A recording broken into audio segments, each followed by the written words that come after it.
Hey guys, this is Chase from Burnoutinc, and I'm going to do a review on the Neca Robocop action figure with the spring-loaded hip holster. This is a very cool likeness of Robocop. It's actually a little bit smaller scale than the first Neca Robocop we got last year, but you know something? I like them both the same. I do like the fact that this one is just a little bit taller. The gray and the metallic gray on here turned out a little bit darker. And I think the flesh tone in the face on this one was just a little bit better. It's a little bit more realistic. It's got more, I don't want to say tan, but just a darker tone than this one. This one is really pale. But overall I like them. I like them both a lot. So just little subtle differences. The head sculpt's a little bit smaller. The abdomen is smaller too. So, you know, this guy, that's why this one is just that much taller. But so I'd have to say overall, if you're going to get one, I would still highly recommend this one. It's a very good action figure. You got the gun, and you got his little needle hand for accessing mainframes and whatnot.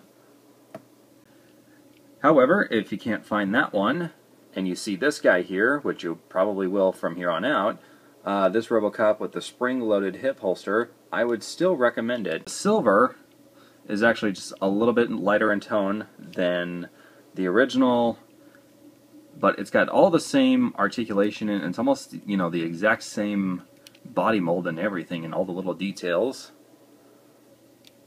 Let's see, let's get a little bit closer on the head. Yeah, I really do love this head sculpt on here, despite it being smaller. I mean, just the detail it goes into, like right there. This is OCP Police 001. And he's got like just all these little grates and bolts and just stuff everywhere. It's totally awesome. And it's even got the same detailing in his like back and those like black areas too. I mean, you can see the gears in his elbows and down here in the knee joints as well. Just totally amazing. I mean, Neca really nailed this figure. In fact, well, they nailed it the first time, so going through this way was still good. And I really want to get the battle damage one too. That's going to be probably my next purchase from Hastings. Either that or the Half-Life 2 Gordon Freeman. Another thing I really loved about the Robocop sculpt, the first one and this one, were the pistons and the hydraulics in his foot. Those are sick. Absolutely love that. Great attention to detail, and the fact that they even decided to do that with the feet articulation is just brilliant. Now, the big feature on this, and we're going to go ahead and get to that, is, of course, the hip. It is spring-loaded, so it does just kind of fly out at you. Move his arm upward, and it's activated by that little button right there, which you're going to actually push up, not in, up. And the gun went flying out. Awesome, so I didn't have that secured in there. So my biggest complaint about the spring-loaded hip is, I mean, other than the fact that sometimes you can press it and the gun will just fly out of there, the little door thing, or I don't really know what you would call it. I can't really think of the name of it right now, but it's got like a little U-shaped hole in there where this part snaps into it, and then, God, yeah, I can't think of it, but it basically snaps into there. The spring, you know, shoots forward, and it's supposed to basically turn it open kind of like a door. When I was putting the gun in there, and that's another thing too, is that the gun's got to line up like right in there and on this little peg right there. It's just sometimes a little bit too difficult, and I actually snapped this part off, and I freaked out because I thought I broke the figure. And it took me about, you know, 5 minutes to figure out how to snap it back in there right, but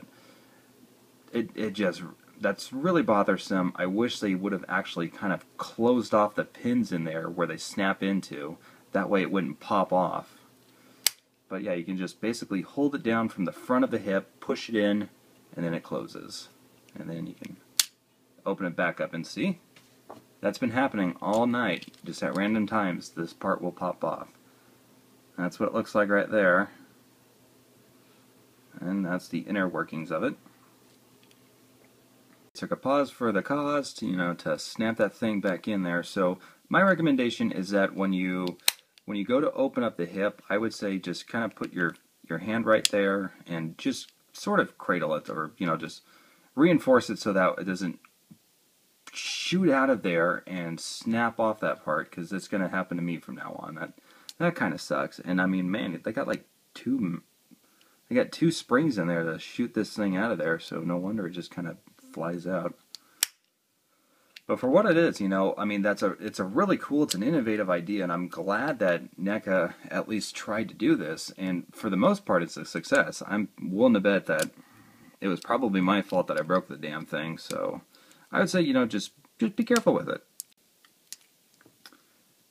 So yeah, with the gun, you just gotta get it right past that little part right there, and you can just grab this and then snap it back. Damn. There we go. So it's closed, and it opens without breaking. So yeah, just give it a nice little bit of reinforcement there, and it won't pop out. And it almost perfectly disguises itself. I mean, without this right there, you really can't even tell that this would come off. You know, you can kind of see it there on the sides, but, you know, casual looking at it, it blends in very, very well.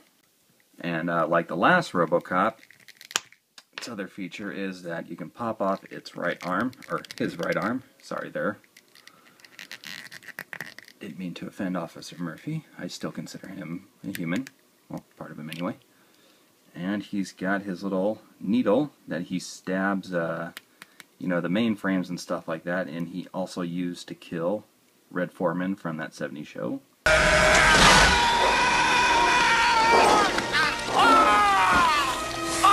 Sayonara, Robocop! Dumbass! It'd be really cool to see if NECA's going to make any more versions of Robocop, like if they're going to try to make one from Robocop 2 where his paint in the silver areas was actually more of a metallic blue. I wasn't too big a fan of it, but I love the body sculpt, so any more figures like that I wouldn't be opposed to. Or if they're going to make like a battle damage variant where you have the face shield that comes off and then you can see Alex Murphy's face behind it. That would be really cool. And I wasn't too big a fan of Robocop 3. Yeah, I don't even remember the last time I saw it, but I think with that one they actually went back to more of a silver than the blue that we saw in Robocop 2. But it'd be cool to see if NECA makes that one with the jetpack and with that like machine gun accessory that goes on his arm. Alright, let's talk about the articulation on Murphy here.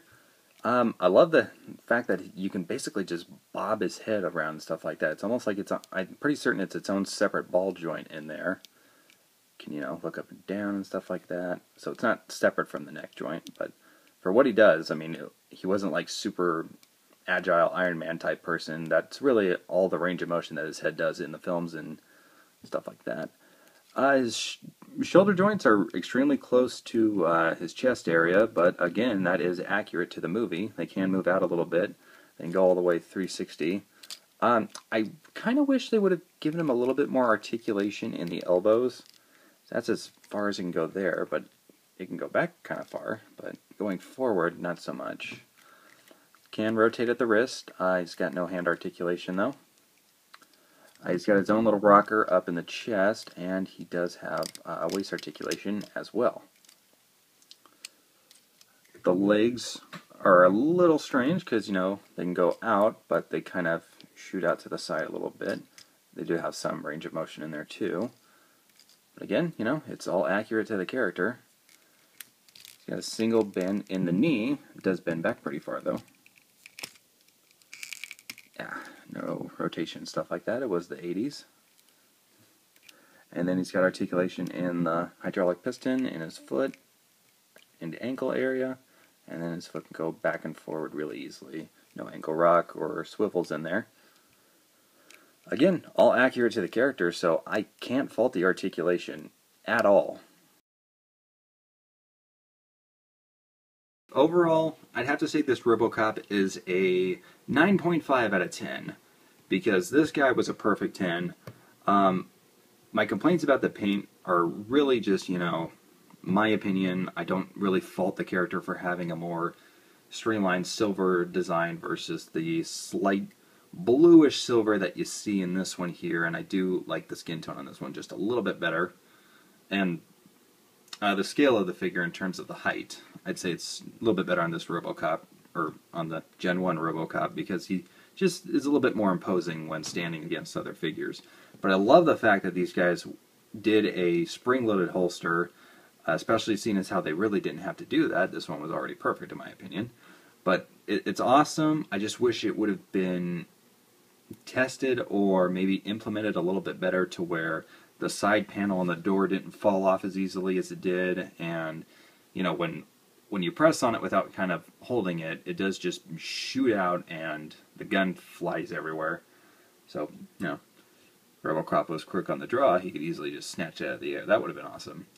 And he comes with the same accessories as the Gen 1 Robocop, with the needle and the gun. Other than that, you know, yeah, everything else is really great. It's a perfect mold. Paint's really great. It's super clean. I mean, no blemishes as far as I can see. And the articulation is completely accurate to how Robocop should move. So this one is a 9.5 out of 10. Just the one thing I got faulted on was the holster. Or if you want this one, it's a 10 out of 10. You should get me. I'm perfect. Okay. Alright, man. This was Chase from Burnoutinc. I'll see you guys next time. Okay. 3, 2, 1. Hey guys, this is Chase from Burnoutinc. And let's hope it closes, and it's not gonna close. Yes, son of a bitch.